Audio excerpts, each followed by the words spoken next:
کرم عزت مآب عاشقان رسول، اللہ کریم کی بارگاہ قدس میں دعا ہے وہ ذات لم یزل ہم سب کو قرآن و سنت کے مطابق زندگی بسر کرنے کی توفیق عطا فرمائے۔ سورہ یوسف کا درس جاری ہے۔ آج ہم 13ویں پارے میں پہنچ چکے ہیں۔ 12واں پارہ پایہ تکمیل کو پہنچ چکا ہے۔ تو ویسے تو یہ 12 روزہ دورہ تفسیر القرآن تھا، لیکن ابھی کچھ باقی ہے سورہ یوسف کا حصہ اور بہت اہم ساری چیزیں اختتام پر۔ تو انشاءاللہ تعالی ابھی یہ 3-4 اختتامی دروس ہیں، اس میں آپ ضرور شریک ہوں، دوستوں کو بھی دعوت دیں، اور اس میں پورا وہ خلاصہ ہے سورہ یوسف کا۔ جس وقت بادشاہ نے اپنا خواب سنایا کہ میں نے 7 موٹی تازی گائے دیکھی ہیں جن کو دبلی پتلی گائے کھا جاتی ہیں، اور 7 خوشے سرسبز و شاداب جن کو 7 خوشے کھا جاتے ہیں۔ آپ نے اس کی تعبیر بیان فرما دی۔ صوفیاء کرام نے یہاں اس کے کچھ روحانی معانی بھی بیان کیے ہیں۔ صوفیاء فرماتے ہیں کہ یہ جو موٹی تازی گائے ہے جسے دبلی پتلی گائے کھا جاتی ہے، اس سے مراد کیا ہے؟ تو فرماتے ہیں کہ اصل میں انسانی وجود کے اندر 7 قسم کے بڑے موٹے موٹے عیب ہیں جن سے بچنا بڑا ضروری ہے۔ تو ان 7 موٹی گائے، اس سے مراد وہ بنیادی اخلاق رذیلہ اور کثیفہ ہیں، بری عادتیں ہیں، گندی عادتیں جو انسان کو تباہ و برباد کرتی ہیں۔ تو وہ کون سی ہیں؟ وہ 7 عادتیں ہیں جو بندے کو سرے سے تباہ و برباد کر دیتی ہیں۔ ان میں سے پہلی بری عادت ہے حسد۔ یہ بہت موٹی بلا ہے اور موٹے لوگوں کو لگتی ہے۔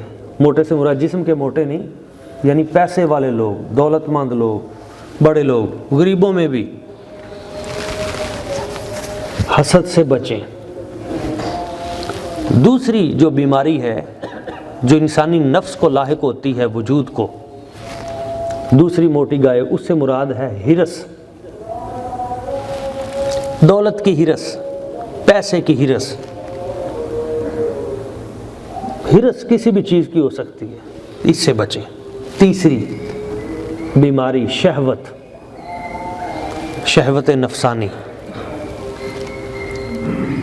یہ بہت بڑی بیماری ہے اور یہ بندے کی عقل پہ پردہ ڈال دیتی ہے، اور جس وقت شیطان لعین وہ بندے کی شہوت کو ابھارتا ہے تو پھر اس کی عقل معوف ہو جاتی ہے اور اسے نظر آتا ہے کہ سب دنیا اندھی ہے اور میں جو کچھ کر رہا ہوں کوئی دنیا دیکھ ہی نہیں رہی۔ اللہ اس بری بیماری سے بھی بچائے۔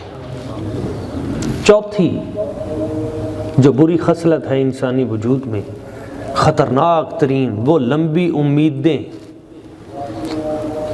میں یہ کروں گا، میرا بیٹا یہ کرے گا، یہاں پہ ہم ایک اور سٹور بنا لیں گے، یہاں پہ ہم ایک اور کوٹھی بنا لیں گے، ہم یہ لمبی لمبی دنیا میں امیدیں لگانا، یہ بہت بڑا فتنہ ہے، بہت بڑی بیماری ہے، یہ روحانی بیماری، یہ روح کی بیماریاں ہیں۔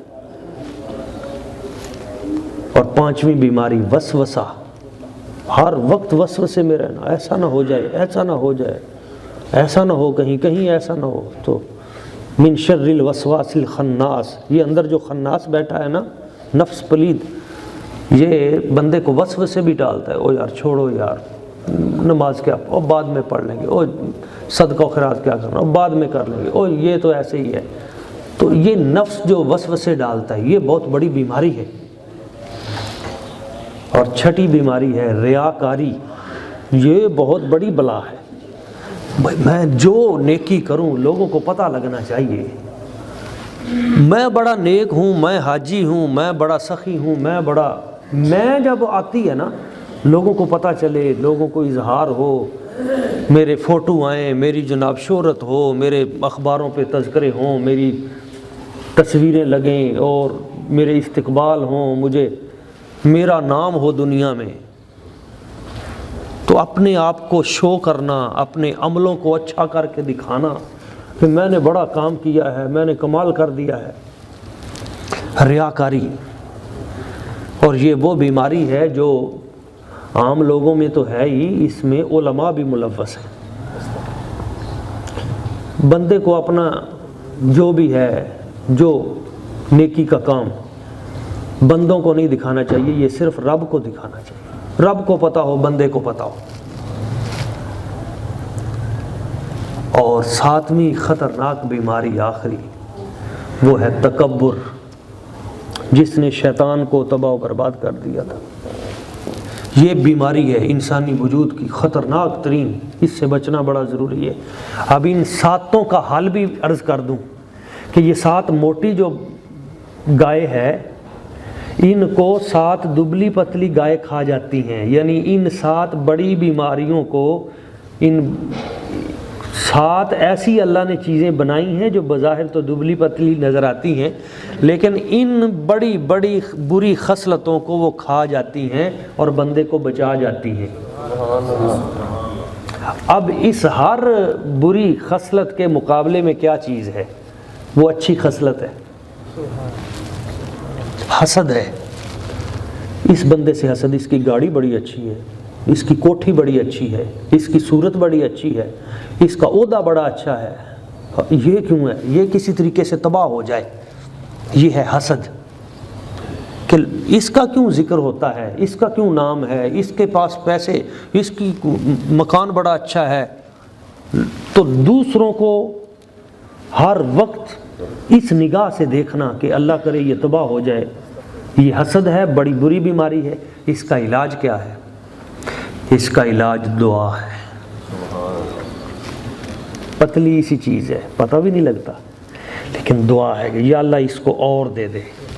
چپ کر کے دعا کر دے, یا اللہ تو نے اس کو جتنی برکت, عزت, خیر, منصب اور دے دے. اللہ تعالیٰ اس کو بعد میں دے گا, آپ کو پہلے عطا کرے گا. یہ اس بیماری کا علاج ہے. دوسری بیماری ہے ہرس. یہ بھی میرے پاس ہو جائے جمع, یہ بھی مال جمع ہو جائے, یہ بھی آ جائے, یہ بھی آ جائے, پتہ نہیں کل کیا ہو جانا ہے, جلدی جلدی اکٹھا کر لو. ہرس. اس ہرس کا علاج ہے قناعت.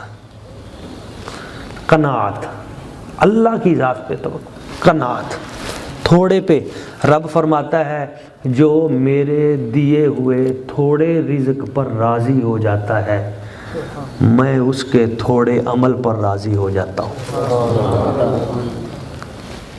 تو دوسری خوبصورت چیز ہے قناعت. قناعت کریں. میں مردوں کو بھی عرض کرتا ہوں, خواتین کو بھی.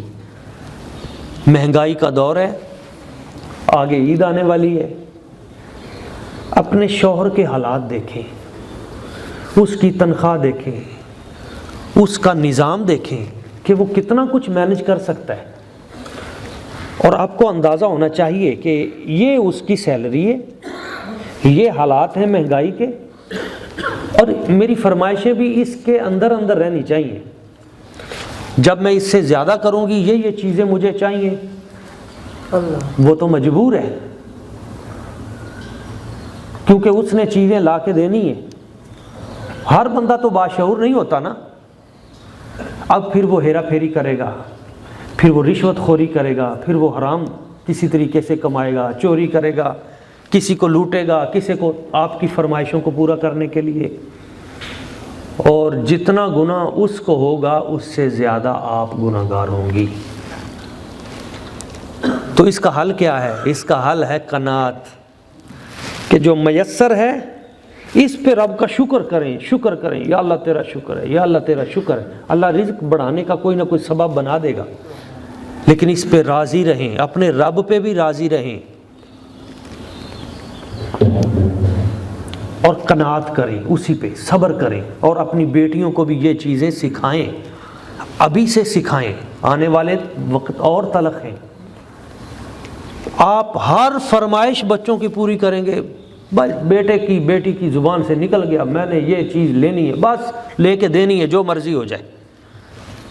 بھائی 4 دن آپ کے پاس پیسے ہیں، ہو سکتا ہے یہ پوری کر دیں آپ، اور یہ بھی ہو سکتا ہے کہ آپ حلال سے ہی پوری کر دیں، لیکن آگے کا تو آپ کو پتہ نہیں ہے، آگے کون سا وقت آنے والا ہے۔ اور جب وہی بیٹی آگے گھر جائے گی اور وہاں پہ یہ تمام تر سہولیات نہ ہوئیں، اور اس کو پہلی بار جواب ملا کہ میں تو یہ چیز نہیں لا کے دے سکتا رزق حلال میں، میرے پاس تو یہ کیپیسٹی نہیں ہے، تو پھر اس کا نتیجہ کیا نکلتا ہے؟ طلاق۔ آج معاشرے میں جو طلاق کی ریشو سب سے زیادہ خطرناک حد تک بڑھ چکی ہے، اس کی سب سے بڑی وجہ وہ تو موبائل ہے، اور دوسری بڑی وجہ اپنے بچوں کی تربیت نہ کرنا ہے، کہ ہم نے انہیں قناعت سکھائی نہیں، صبر سکھایا نہیں، حوصلہ سکھایا نہیں، تھوڑے میں گزارا کرنا سکھایا نہیں۔ اب ہمارے اپنے بزرگوں کو جب دیکھیں تو وہ ایک مرچ کے ساتھ، ایک گنڈے کے ساتھ، ایک جناب چٹنی کے ساتھ گزارا کر لیتے تھے، اور ان کی زندگی بھی بڑی اچھی گزرتی تھی۔ آج ہر طرح کی بہت ساری آسائشیں موجود ہیں، اور اس کے باوجود بھی ہمارے گھر ٹوٹ رہے ہیں۔ وجہ کیا ہے؟ کہ تربیت کی کمی ہے۔ ہم نے بچوں کو حالات کے ساتھ ایڈجسٹمنٹ کرنا اور ان کو نازک ترین حالات میں کیسے ہم نے گزارا کرنا ہے، ہم نے یہ نہیں سکھایا، اور اس کا نتیجہ جو ہے وہ گھر ٹوٹنے کی صورت میں ہے۔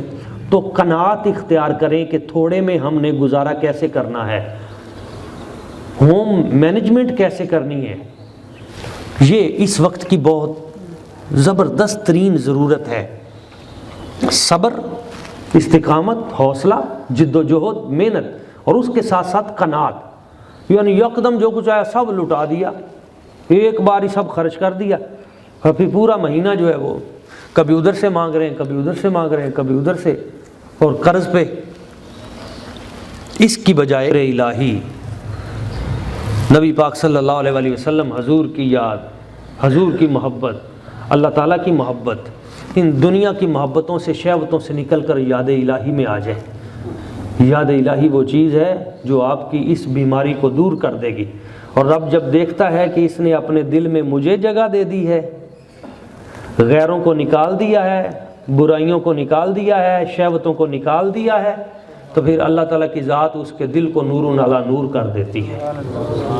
تو شہوت سے بچنے کے لیے ذکر الہی، اور جس بندے کو یہ بیماری ہو اور وہ ہر وقت برائی کے خیال میں رہتا ہو، تو وہ ایک کام کر لیا کرے، برائی کا خیال انشاءاللہ آہستہ آہستہ نکل جائے گا۔ وہ ایک کام کیا ہے؟ وہ ایک کام ہے کہ وہ تیسرا کلمہ مسلسل پڑھتا رہے، سبحان اللہ والحمد للہ ولا الہ الا اللہ واللہ اکبر ولا حول ولا قوت الا باللہ، کثرت کے ساتھ تیسرا کلمہ پڑھتا رہے۔ لمبی امیدیں، لمبی لمبی امیدیں، اس کا علاج کیا ہے؟ اس کا علاج ہے توکل۔ لمبی امیدیں نہ باندھیں دنیا سے، بلکہ یہ کہیں کہ جس رب نے مجھے رزق دیا ہے وہ میرے بچوں کو بھی دے گا۔ اللہ کی ذات پہ توکل کرنا سیکھیں۔ وَمَن يَتَوَكَّلْ عَلَى اللَّهِ فَهُوَ حَسْبُهُ، جو اللہ کی ذات پہ توکل کرتا ہے اللہ اس کو کافی ہو جاتا ہے۔ اور 5ویں چیز ہے وسوسہ، جو میں نے عرض کیا تھا۔ اب اس کا علاج کیا ہے؟ لمبی امید کا علاج کیا ہے؟ توکل۔ اور وسوسے کا علاج کیا ہے؟ یہ جو بار بار وسوسہ آتا ہے، بعض بندوں کو عادت ہوتی ہے وسوسوں، نماز میں بھی وسوسے، گھر میں بھی شک و شبے، اس طرح۔ تو اس کا علاج ہے لا حول ولا قوت الا باللہ، لا حول کی کثرت کرتے رہیں، یہ بہت بڑا علاج ہے وسوسوں کا۔ لا حول ولا قوت الا باللہ العلی العظیم۔ آپ کے یہ بیماریاں دور ہو جائیں گی، وسوسے والی، برے خیال آنا بند ہو جائیں گے۔ کسی بندے کو اگر بہت زیادہ برے خیال آئیں، وسوسے آئیں، اور اس کا دین کی طرف دل نہ لگتا ہو۔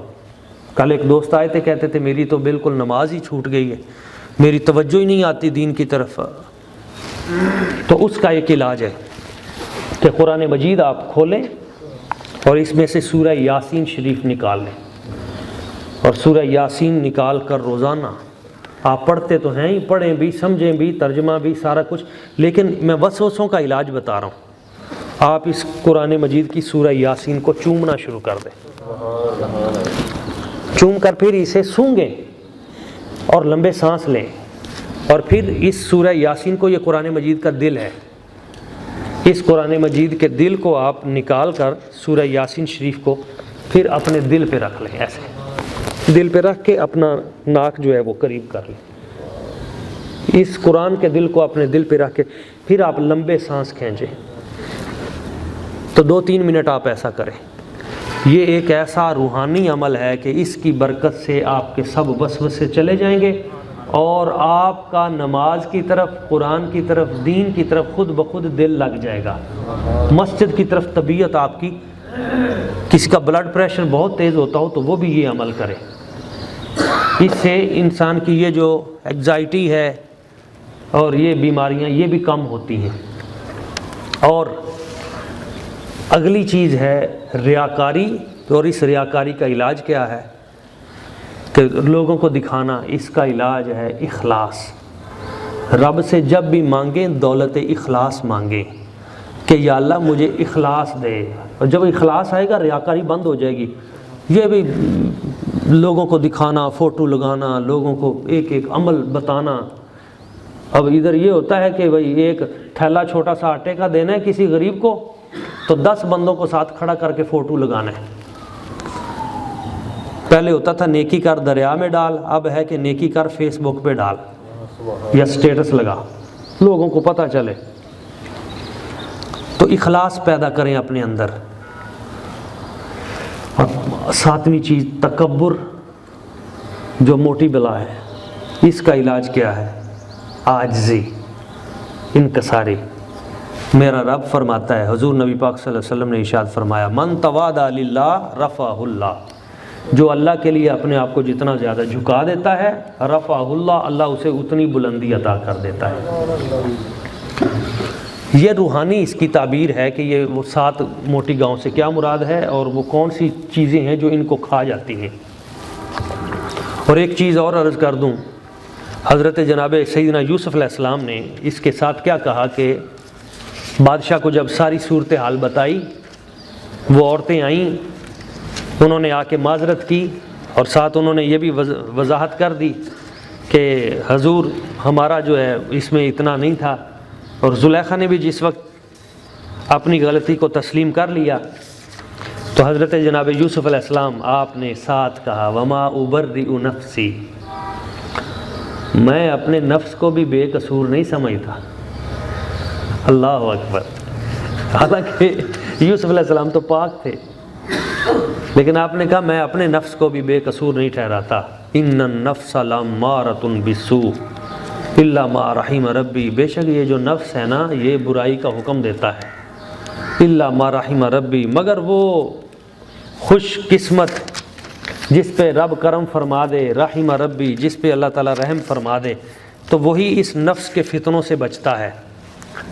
تو جناب یوسف علیہ السلام نے ہماری توجہ دلائی کہ نفس سے بچتے رہیں، آپ جتنے بھی پاک ہیں، جتنے بھی آپ نیک ہیں، پرہیزگار ہیں، نفس کے خطرے سے بچیں، اس لیے کہ پاک لوگوں کو یہ اور طریقے سے گھیرتا ہے۔ نفس کی 3-4 قسمیں بھی بیان کی جاتی ہیں۔ ایک تو نفس ہوتا ہے نا نفس امارہ، نفس امارہ وہ نفس ہے جو ہر وقت بندے کو گناہ کی طرف لے کے جاتا ہے، گناہ ہی کروانا ہے اس نے، اور بندہ جب ریاضت، عبادت، محنت کے ساتھ کرتا ہے تو نفس امارہ اس کا مر جاتا ہے، تو اس کی جگہ پہ نفس لوامہ آ جاتا ہے، وہ بندے کو تھوڑا تھوڑا ڈولتا ہے، کبھی ادھر سے گناہ کر کے، کبھی ادھر سے ہلکا ہلکا ٹچ گناہ کا، پورا بھرپور اس کے اندر طاقت نہیں ہوتی، لیکن کچھ کمزور ہو جاتا ہے۔ اور پھر ایک نفس ہوتا ہے جس کو نفس مکارہ کہتے ہیں، وہ بڑے مکار طریقے سے وہ انسان کو گناہ کی طرف لے کے آتا ہے، نیکی کے اندر سے وہ بندے کو گناہ کی طرف لے جاتا ہے۔ یہ اس سے بھی بڑا خطرناک ہے۔ اور ایک ہوتا ہے نفس سخارہ۔ نفس سخارہ وہ ہوتا ہے جو نیکی کو خوشنما بنا کے پیش کرتا ہے۔ مثلا آپ نے نماز پڑھی ہے تو آہستہ سے دل میں آئے گا بھائی تو بڑا نمازی ہے، تو بڑا پاک ہے، یہ محلے والے تو سارے ہی خراب ہیں، ان کا تو ستیہ ناس ہے۔ ادھر یہ خیال آیا، نفس نے کام ڈال دیا، اس نے آپ کو خوشنما بنا دیا، تو بڑی اچھی چیز ہے، باقی سب کو گناہ گار بنا دیا اور آپ کی ساری نیکی کا ستیہ ناس کر دیا۔ دوسروں کو برا بھی نہ سمجھے۔ 1 کروڑ باتوں کی ایک بات عرض کر دوں، وہ نیکی، تیری وہ نیکی جو تجھے مغرور بنا دے، اس سے وہ گناہ بہتر ہے جو تجھ میں عاجزی و انکساری پیدا کر دے۔ جو نیکی تجھ میں تکبر پیدا کر دے، تو تکبر شیطان میں آیا، تباہ ہو گیا۔ اس سے وہ گناہ تیرے لیے بہتر ہے کہ جو تجھے رب کا خوف کہ ہائے میں نے یہ کیا کر لیا، ڈر جائے، تو جھک جائے، تو عاجزی میں پڑ جائے، تو رونے لگ جائے، تو معافی مانگنا شروع کر دے۔ میں یہ نہیں کہہ رہا کہ گناہ شروع کر دو، نہیں، میں یہ کہہ رہا ہوں کہ عاجزی و انکساری بڑی چیز ہے۔ بندہ نیکی بھی کرے تو نیکی کے ساتھ بھی عاجزی کرے، انکساری کرے۔ حضرت مولانا غلام علی دہلوی بہت بڑی عظیم ہستی تھے، سلسلہ علیہ نقشبندیہ کے، انڈیا میں ان کا مزار ہے۔ وہ ایک جملہ کہا کرتے تھے کہ اے بندے، 2 چیزیں ہمیشہ پیش نظر رکھا کر، جب بھی تجھ سے نیکی ہو تو اس نیکی میں نقص تلاش کر کہ تیری اس نیکی میں کوئی عیب ہے، کاش یہ قبولیت کے قابل ہوتی، اس کو اور بہتر کر۔ تو اپنی اس نیکی میں کمی اور نقص کی تعویل کر، اور جب کسی کے اندر تو کوئی عیب دیکھے، نقص دیکھے، تو اس کے عیب میں نیکی کی تعویل کر کہ نہیں، یہ جو اس نے یہ کام کیا اس کے پیچھے کوئی اور بات ہوگی، تو اس کے لیے گنجائش نکال، لوگوں کے عیبوں میں نیکی کی گنجائش نکال اور اپنی نیکیوں میں عیب کی گنجائش نکال۔ اللہ کا ولی ہے تو یہ نفس مکارہ جو ہے نا، سخارہ، یہ اس طرح اپنے عملوں کو نمائش کے طور پہ حضرت ابراہیم خواص رحمۃ اللہ تعالیٰ علیہ تھے، تو انہوں نے اپنے نفس پہ اتنا کنٹرول کیا ہوا تھا کہ 40 سال تک نفس کہتا رہا کہ دہی کھا، تو اس نے کہا نہیں کھانی۔ 40 سال تک اس طرح نفس کو جتنا زیادہ مارا جائے گا اتنا ہی بندہ بچ جائے گا۔ نبی پاک صلی اللہ علیہ وآلہ وسلم حضور نے اس لیے فرمایا تھا ہم جہاد اصغر سے جہاد اکبر کی طرف جا رہے ہیں۔ غزوہ بدر میں اتنی بڑی جنگ لڑنے کے بعد حضور نے فرمایا جہاد اصغر سے جہاد اکبر کی طرف۔ عرض کی حضور اتنا بڑا جہاد، اب اس سے بھی بڑا جہاد کون سا ہے؟ جہاد اکبر۔ تو فرمایا وہ نفس کے خلاف جہاد ہے، اپنے نفس کے خلاف۔ یہ اندر کی لڑائی ہے، اس کو لڑنا اور اس نفس کی سازشوں سے بچنا۔ تو حضرت ابراہیم خواص کہتے ہیں 40 سال جب گزر گئے تو ایک دن نفس نے کہا کہ کچھ مجھ پہ بھی رحم کر، اتنی زیادتی تو اچھی نہیں۔ تو اس بندے کو تھوڑا سا رحم آیا کہ چلو بھئی آج نفس کہتا ہے تو چلو بھئی دہی کھا لیتے ہیں۔ تو یہ ارادہ کرنے کے لیے بازار میں گئے تو ایک کونے پہ پہنچے تو وہاں پہ دیکھا ادھر ایک آدمی بیٹھا ہو، برا حال ہو اور پڑا ہوا ہے، اور اس کے اوپر یہ جو بھیڑیں ہوتی ہیں، بھونڈی جسے ہم پونڈیاں وہ اس کو لڑ رہی ہوں، اور برا حال ہو، اس کا جسم سوجا ہوا ہو، اور وہ اپنے تو پھٹے پرانے کپڑے ہوں، اس کے برا حال ہو۔ حضرت ابراہیم خواص کہتے ہیں میں اس کے پاس پہنچا، اسے دیکھ کے میں نے کہا ارے مسکین تیرا کیا حال ہے؟ تو اس نے ایسے نگاہ اٹھائی، اس نے کہا میں کہاں سے مسکین ہوں، جس کے دل میں نور الہی ہر وقت موجود ہو وہ کیسے مسکین ہوتا ہے؟ یاد الہی میں جو ہر وقت ہو وہ مسکین نہیں ہے، مسکین تو وہ ہے 40 سال سے جس سے دہی نہیں چھوٹی ابھی تک تیرے اندر سے دہی کا خیال نہیں نکلا، مسکین تو آپ ہے، جا اپنا خیال کر۔ تو بھائی یہ جو ہرسیں ہیں اور اس طرح کی چیزیں، نفس کو قابو کرنا کہ میں نے یہ نہیں کرنا، میں نے یہ نہیں کرنا گناہ، میں نے اس طرف نہیں دیکھنا، میں نے یہ کنٹرول کرنا، یہی ولایت ہے۔ اور جب یہ نفس پہلے امارہ ہوتا ہے، یہ کمزور ہو تو پھر لوامہ بن جاتا ہے، یہ کمزور ہو تو پھر مکارہ بن جاتا ہے، یہ کمزور ہو تو پھر سخارہ بن جاتا ہے، اور جب یہ بھی مار دیا جائے تو پھر آخر میں جو نفس بچتا ہے اسے نفس مطمئنہ کہتے ہیں۔ مطمئنہ، وہ پھر مطمئن ہو جاتا ہے۔ نفس مطمئنہ کیا ہوتا ہے کہ وہ برائی کو سن کر بھی برداشت نہیں کرتا، اس کی طبیعت ہی نیکی کی طرف لگ جاتی ہے، اور پھر نفس ہی پاک ہو جاتا ہے، اور پھر اس کی کیفیت ہو جاتی ہے کہ ہر وقت یاد الہی میں مستغرق ہو جاتا ہے۔ تو اب آپ کو سمجھ میں آ گئی ہوگی بات کہ جس وقت وہ گندے نفس وہ سب پلید دفع ہو جائیں اور نفس مطمئنہ بندے کو حاصل ہو جائے تو پھر کیا حاصل ہوتا ہے؟ تو پھر قرآن مجید میں آتا ہے ثم یاتی من بعد ذلک عام، پھر اس کے بعد ایک سال ایسا آتا ہے فیہ یغاث الناس، جس میں پھر نفس جب اس قدر پاک ہو جاتا ہے تو پھر اللہ تعالیٰ اسے یغاث الناس، اسے پھر لوگوں کا غوث بنا دیا جاتا ہے، یعنی پھر وہ مقام قطبیت اور مقام غوثیت پہ فائز ہو جاتا ہے کہ پھر وہ لوگوں کی حاجت روائی کر دیتا ہے، اس کی نگاہ میں اللہ برکتیں پیدا کر دیتا ہے، اس کی دعائیں مستجاب کرتا ہے، اور پھر اس کو ہر وقت دیدار الہی حاصل ہوتا ہے۔ یہ اگلی کیفیات ہیں، لیکن یہ تب ہوتی ہیں جب بندے کا نفس مطمئن ہو جاتا ہے۔ یہ اس کی ایک روحانی تعبیر تھی جو میں عرض کر رہا ہوں۔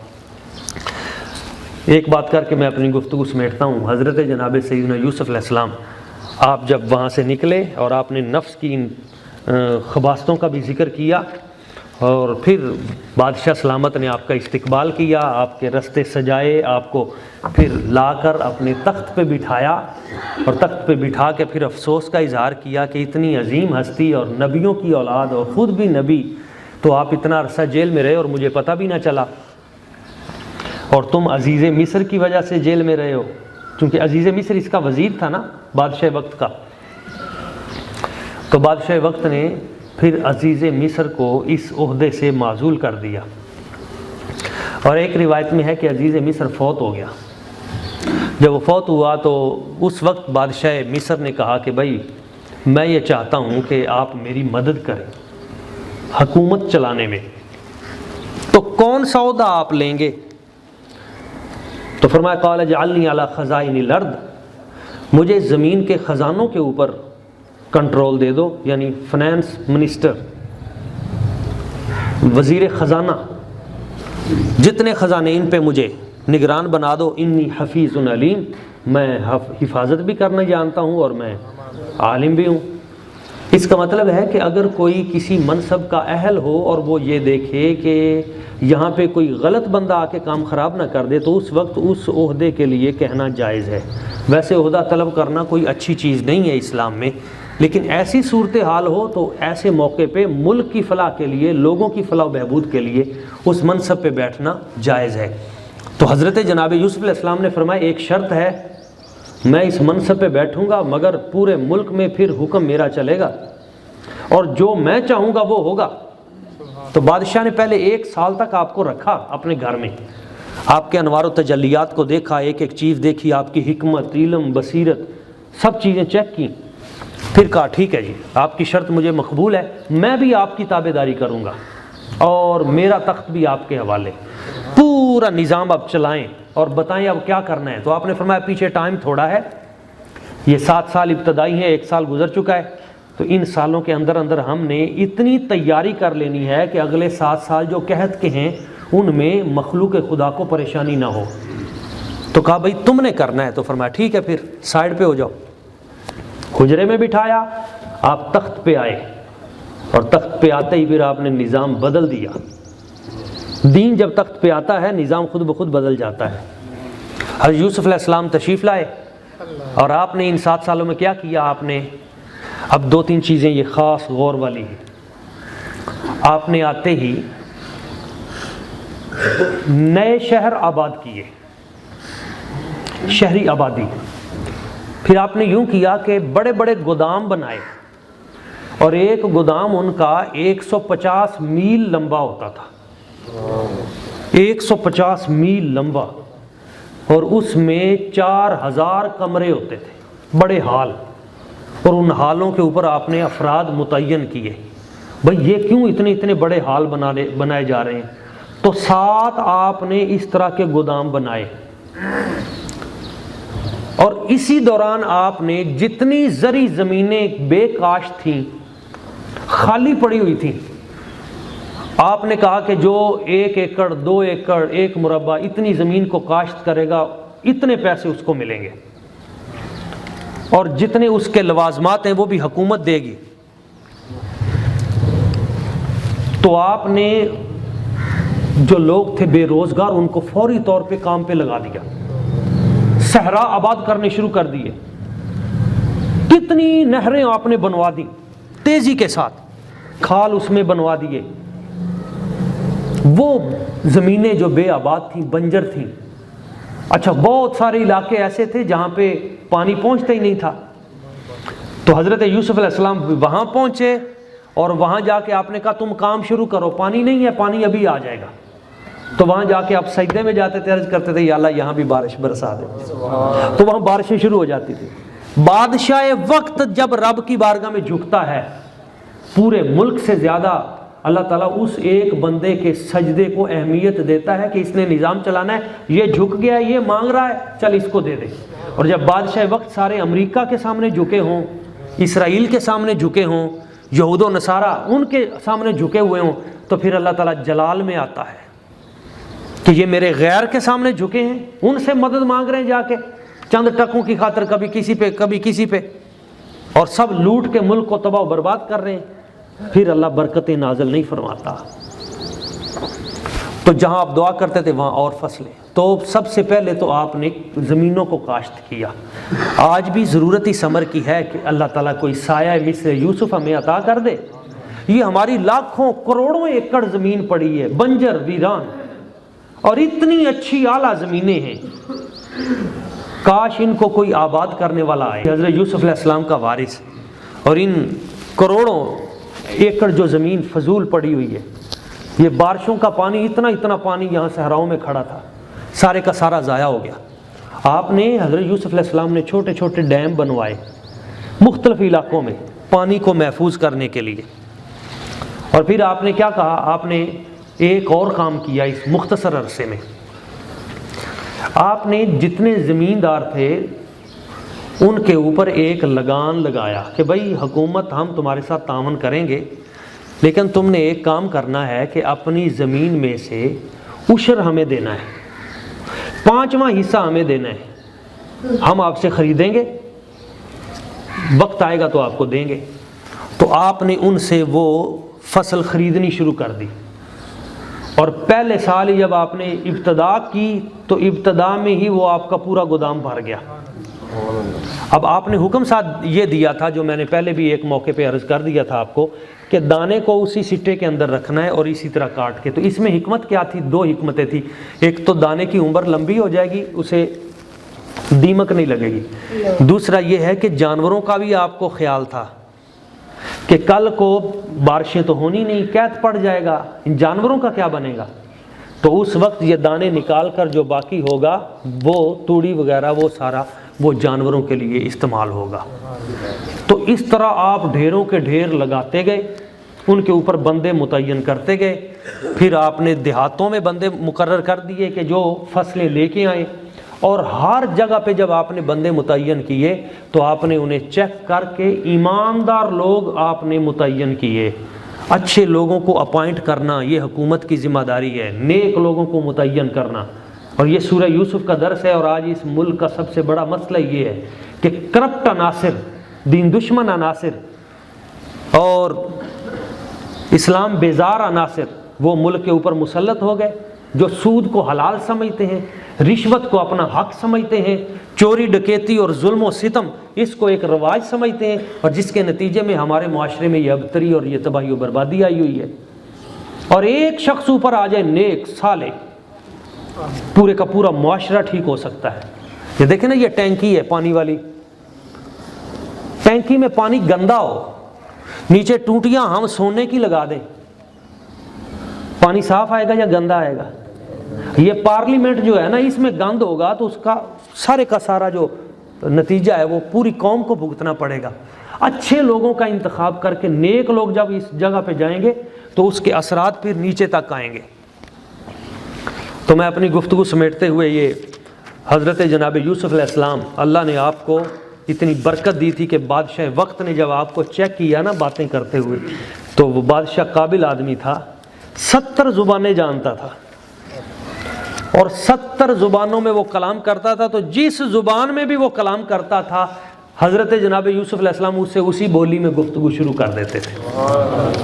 تو لینگویج سکل جو ہے نا، یہ بھی آج بہت ضروری ہے۔ ہمارے ہاں عمومی طور پہ ہم اپنے بچوں کو اس حوالے سے زیادہ اویئر نہیں کرتے کہ ہم دنیا کا مقابلہ اگر کرنا ہے تو پھر حضرت یوسف علیہ السلام سے ہم یہ بھی لینگویج سکل بھی سیکھیں کہ اس وقت کمپیوٹر کی زبان کیا ہے، دنیا کی زبان کیا ہے، دنیا کی مختلف زبانیں۔ ہمارے ہاں تو بدقسمتی سے بعض لوگوں نے فتوے دے دیے کہ انگلش سیکھنا حرام ہے، فلاں سیکھنا حرام ہے۔ بھائی جس وقت آپ نے دنیا کے ساتھ کمپیٹ کرنا ہے تو پھر آپ کو علم حاصل کرنا ہوگا، ان کی زبانیں سیکھنی ہوں گی۔ تو اس طرح آپ نے یہ خیر کے کام کیے۔ اور پھر ایک کام اور آپ کرتے تھے، جیسے ہی قحط شروع ہوا آپ نے وقت سے پہلے بادشاہ کو بتا دیا آج سے قحط شروع ہو رہا ہے اور آج رات اتنے بجے قحط شروع ہوگا۔ تو بادشاہ نے کہا یہ آپ کو کیسے پتہ ہے؟ فرمایا تجھے بھوک لگ جائے گی۔ تو بادشاہ نے کھانا پہلے ہی بنوا کے رکھ لیا، اور عین اس وقت جب آپ نے کہا تھا رات کے اس لمحے وہ اچانک اٹھ پڑا اور کہنے لگا الجو الجو، بھوک لگ گئی ہے، کھانا کھلاؤ۔ کھانا کھلاتے تھے اس کا جی نہیں بھرتا تھا، پیٹ بھرتا نہیں تھا۔ تو حضرت یوسف علیہ السلام نے ایک اصول بنایا، قحط شروع ہو گیا ہے تو آپ نے فرمایا آج قحط کی وجہ سے پورے کا پورا ملک ایک وقت کھانا کھائے گا۔ تو اے لوگوں 7 سال ہم نے گزارنے ہیں، بڑے مشکل ہیں، قحط میں ہم نے وقت گزارنا ہے، تو اپنا کھانا پینا کم کر دو اور ایک وقت کھانا کھاؤ گے۔ میں بھی ایک وقت ہی کھانا کھاؤں گا۔ آپ سارے مصر کے مطلق العنان بادشاہ بن گئے، کنٹرول، لیکن آپ کھانا ایک وقت کھاتے تھے اور وہی کھاتے تھے جو عام بندے کھاتے تھے۔ اور جو بادشاہ تھا وہ کہتا تھا میرا تو کچھ خیال کرے، فرمایا تجھے بھی ایک وقت ہی ملے گا، تیری میری پہلے بات ہوئی تھی کہ جو میں کہوں گا وہی۔ تو اس نے کہا جی میں آپ پہ راضی ہوں۔ غریب بندے سے پوچھتے تھے، ہاں جی، وہ کہتے تھے ہم یوسف علیہ السلام پہ راضی ہیں۔ جب اس کا کھانا بھی ہمارے جیسا ہی ہے تو یار وہ ہمارا بھلا ہی سوچتا ہے۔ اس وقت یہ جو گیپ ہے نا، یہ اوپر والی جو ایلیٹ کلاس ہے اس میں اور ایک غریب بندے میں یہ جو گیپ پیدا ہو گیا ہے، اس نے متنفر کر دیا ہے۔ بھئی آپ کہتے ہیں جی میں غریبوں کا حامی ہوں اور آپ کی عیاشیاں اتنی ہیں، آپ کے کھانے پینے اور اس کے اوپر آپ کے دیگر لوازمات اتنے ہیں، کتنا بڑا جھوٹ بولتے ہیں آپ عوام الناس سے۔ اگر آپ کہتے ہیں کہ میں بھی مجھے غریبوں کا درد ہے تو ذرا غریبوں والے اسٹائل میں آئیں، ان کی طرح سادہ کھانا، سادہ پہننا، سادگی کو اپنائیں۔ یوسف علیہ السلام نے سادگی کو اپنایا، پورا ملک سادگی پہ لگ گیا۔ یہ برانڈڈ چیزیں سب ختم، سادگی آ گئی، عاجزی آ گئی، ایک وقت کا کھانا۔ تو لوگوں نے کہا حضرت آپ تو چلو 2 وقت کھا لیا کریں، بادشاہ کو بھی آپ نے ایک وقت پہ لگا دیا، وزیروں کو بھی ایک وقت پہ لگا دیا، سیکورٹی آپ نے بہت سخت کی ہوئی تھی۔ تو ایک جملہ آپ نے کہا جو اس ہمارے ملک کی آج بھی تقدیر بدل سکتا ہے۔ آپ نے فرمایا میں نے ان امیروں کو، ان کے پاس تو دولت ہے، پیسہ ہے، لیکن ایک وقت کا کھانا صرف ملے گا 24 گھنٹے میں، میں نے اس لیے کیا ہے انہیں غریبوں کی بھوک کا احساس ہو، انہیں پتہ چلے غربت کیا ہوتی ہے۔ تو آج پرابلم ہی یہ ہے کہ جس بندے نے 7 رنگ کے کھانے کھانے، وہ کہتا ہے جی معاشرے میں غریب ہیں، وہ اسے کیا پتہ غریب کیا ہوتا ہے۔ اور جس بندے کو بیچارے کو ایک لمحے کا کھانا نہیں ملا کئی دنوں سے، وہ آپ اس کو کیسے محسوس کر سکتے ہیں؟ تو جس وقت آپ نے یہ کام کیا، لوگوں کے ذہن ہم آہنگی ہو گئی، مل کے لوگوں نے بھی پھر فیصلہ کر لیا کہ ہمارا جو حاکم اعلیٰ ہے، ہمارا جو بادشاہ ہے، یہ ہمارے بارے میں اچھا سوچتا ہے، بھئی ہم نے اس کا ساتھ دینا ہے اور جو یہ حکم کرے گا ہم اس کو مانیں گے۔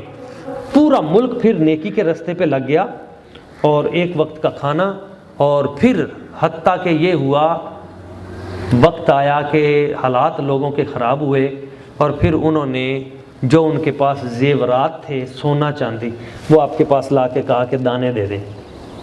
آپ نے کہا ٹھیک ہے، ایک بندے کو میں دانے دوں گا، لیکن ایک بندے کو 5 من دانے دوں گا، اس سے زیادہ نہیں ملیں گے. نام لکھ لیتے تھے، 5 من دانے اسی میں گزارا کرنا ہے، دے دو بھائی. جو امیر لوگ تھے ان سے آپ لیتے تھے سونا چاندی، جو غریب لوگ تھے کہتے تھے چلو اس کو ویسے دے دو. امیروں سے لے کے غریبوں کو دینا، یہ یوسف علیہ السلام کا طریقہ ہے. اگلا سال جب آیا تو لوگوں نے پھر اپنے دیکھا کہ وہ نہیں، اب زیورات بھی ختم ہو گئے، تو پھر انہوں نے اپنے جو گھر تھے وہ بھی آپ کو بیچنے شروع کر دی. اگلے سال انہوں نے اپنے زمینیں بیچنی شروع کر دی، اگلے سال انہوں نے اپنے غلام نوکر وہ بیچنا شروع کر دیے. یوسف علیہ السلام خریدتے گئے. اگلے سال انہوں نے اپنے بچے بھی بیچ دیے. اور پھر جب 7واں سال آیا تو اس وقت لوگوں نے اپنے آپ کو بھی بیچ دیا، اور آپ کے پورے کا پورا مصر سارے کا سارا، امیر ہوں یا غریب، سارے کے سارے آپ کے غلام بن گئے، خریدے ہوئے غلام. جب غلام بن گئے تو اس کے 3 ماہ گزرے تو اس کے بعد ان کے پاس جو کچھ تھا ختم ہو گیا، اور ادھر خزانہ بھی ختم ہو گیا. وہ جو آپ نے گودام بنائے ہوئے تھے دنیا باہر سے آ کے. تو جب اس کیفیت میں آئے تو لوگوں نے، جب انہوں نے کہا جی اب تو ہم آپ کے غلام ہیں، تو فرمایا بھائی اب کیا بیچو گے؟ تو انہوں نے کہا حضرت ہمارا ملک بھی گیا، ہماری زمینیں بھی گئیں، ہماری جائیدادیں بھی گئیں، حتیٰ کہ بچے بھی گئے، ہم بھی بک گئے. اب ہم آپ کے غلام ہیں، اور غلام اپنے آقا کو کیا بیچ سکتا ہے؟ اب آپ ہم پہ کرم فرمائیں. اچھا یہ ہوا کیا؟ یہ ہوا کیوں تھا؟ اس کی وجہ یہ تھی کہ یوسف علیہ السلام کو مصر میں خریدا گیا تھا، بولی لگی تھی، اور اللہ کریم کو یہ پسند نہیں تھا کہ میرے نبی کی بولی لگے، اور مصر والے لوگ میرے نبی کو خریدیں بنائیں. تو اللہ کریم نے یہ اس کی غیرت نے گوارا نہیں کیا. اللہ کریم نے فرمایا حبیب پیارے یوسف، اے یوسف صدیق، جس ملک میں تمہاری بولی لگی ہے اور جس ملک میں تمہیں خریدا گیا ہے، ہم اس پورے کے پورے ملک کی ساری عوام کو تیرے قدموں میں ڈال کے تیرا غلام بنا دیں گے اور تیری عزت کو بلند و بالا کر دیں گے. رب نبیوں کے بارے میں بڑا غیرت مند ہے، سب کچھ برداشت کر لیتا ہے، اپنے نبیوں پہ اٹھنے والی انگلی برداشت نہیں کرتا. اس ملک کے جہاں اور بہت سے مسائل ہیں، کرپشن ہے، دیگر، اس میں ایک بڑا مسئلہ یہ بھی ہے کہ جب مسئلہ ناموس رسالت آیا تھا تو اس وقت ہمارے جو ذمہ دار لوگ تھے وہ یورپ کے آگے، کفر کے آگے جھک گئے تھے، اور ایک بندے کی وجہ سے انہوں نے کہا نہیں جی نہیں، ہم اپنے تعلقات کفر سے نہیں توڑ سکتے، اسلام سے ٹوٹتے ہیں تو ٹوٹ جائیں. تو اس کے بعد آپ دیکھیں کہ کس طرح کے حالات دن رات کفر کو راضی کرنے کے لیے الٹا غلط مسلط ہو گئے. اس کے لیے ہمیں سب کو توبہ کی ضرورت ہے، اجتماعی توبہ کی ضرورت ہے کہ یا اللہ ہمارے گناہ معاف فرما، ہمارے دلوں میں تیرے حبیب کی عزت، تیرے حبیب کی معرفت، تیرے حبیب کی چاہت، اگرچہ اس اعلیٰ درجے کی نہیں لیکن پھر بھی ہم دعوے دار ہیں، تیرے حبیب کا نام لیتے ہیں، تیرے حبیب کی وجہ سے یہ مسجدیں آباد ہیں، ان کا نام چومتے ہیں، ان کا ذکر کرتے ہیں. کمیاں کوتاہیاں ہم میں ہیں، ہم اس اعلیٰ معیار پہ نہیں پورے اتر سکے، لیکن تجھ سے معافی طلب کرتے ہیں، استغفار کرتے ہیں. تیرے حبیب کی شانیں بہت بلند و بالا ہیں. ورفعنا لک ذکرک کا تیرا وعدہ سچا ہے. اس اپنے حبیب کے صدقے ہماری ان بلاؤں کو ٹال دے، ان مشکلات کو دور کر دے، اور ہمارے ملک کی ان مصیبتوں کو دور کر کے اس ملک کو خوشحالی اور برکتیں عطا فرما دے. حضرت جناب یوسف علیہ السلام آپ نے جس وقت اس مرحلے میں پہنچے تو جب وہ آخری چند ماہ رہ گئے تو اس وقت وہ بھی سب کچھ بھی ختم ہو گیا تھا. تو پھر اللہ تعالیٰ کی بارگاہ میں عرض کیا یا اللہ اب تو جو میں نے جمع کیا تھا وہ بھی سب کچھ گیا، اب ان کا کیا کرنا ہے؟ تو اللہ کریم نے فرمایا پیارے یوسف ہم نے آپ کا چہرہ بڑا حسین بنایا ہے، اب ایسے کرو ذرا اعلان کر دو. اب 3 مہینے پیچھے رہ گئے ہیں، اب 3 مہینوں میں کیا کرنا ہے؟ اعلان کر دو اور پھر اپنا نقاب چہرے سے اٹھا دو. تو پھر مخلوق خدا آتی تھی، آپ کا دیدار کرتی تھی، اور ایک بار جس کو آپ کا دیدار نصیب ہو جاتا تھا اسے پورا مہینہ پھر بھوک نہیں لگتی تھی. اللہ نے آپ کے چہرے میں اتنی برکتیں، اور پھر وہ 3 مہینے اس طرح گزارے، ہر مہینے آ کے دیدار کرتے تھے. 3 ماہ اس طرح گزرے اور پھر اللہ کریم نے برکتیں نازل فرما دی. خیر تو پھر اس دورانیے میں ہی آپ کے وہ بھائی وہ جنہوں نے آپ کو کنویں میں ڈالا تھا وہ آپ کے پاس کس طرح آئے، اس پہ انشاءاللہ تعالیٰ کل گفتگو ہوگی تفصیلاً۔ اللہ کریم کی بارگاہ قدس میں دعا ہے اللہ تعالیٰ ہمیں حضرت جناب یوسف علیہ السلام کے اس سورہ یوسف میں جو درس ہیں سمجھنے کی اور آگے پھیلانے کی توفیق عطا فرمائے۔